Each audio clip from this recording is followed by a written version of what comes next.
ከየካቲት 24 እስከ 26 2018 ዓ.ም ሲካሄድ የነበረው የአመራር ክህሎት ስልጠና ተጠናቀቀ።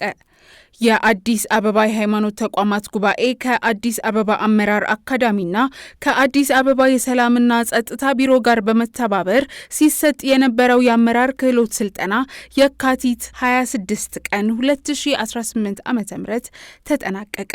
በዕለቱም የአዲስ አበባ የሃይማኖት ተቋማት ጉባኤ ዋና ጸሐፊ መጋቢ ታምራት አበጋዝ ስልጠናው ለመሪዎች መንፈሳዊ አገልግሎታችን ጥራት እንዲኖረው ዘመኑን ለመረዳትና የአመራር ክህሎትን እንድናሳድግ እንዲሁም ተተኪ ትውልድ ለማፍራትና ለማዘጋጀት እንደሚረዳ በመግለጽ ለ3 ተከታታይ ቀናት የወሰዳችሁት የክህሎት ስልጠና ለቀጣይ ስራችሁ ተጨማሪ አቅም የሚሆንላችሁ ስንቅ ነው በማለት መልእክታቸውን አስተላልፈዋል። መሪነት በቅንነትና በታማኝነት ካልታጀበ ከጥቅሙ ይልቅ ጉዳቱ ያመዝናል ያሉት የአዲስ አበባ አመራር አካዳሚ ፕሬዝዳንት ዶክተር ጣሰው ገብሬ መሪዎች ማህበረሰባዊ ችግሮችን ለመፍታት ራሳቸውን ከፍርሃት ነፃ ሊያደርጉና የሚመሩትን ሕዝብ በትህትና ማገልገል እንዳለባቸው አሳስበዋል።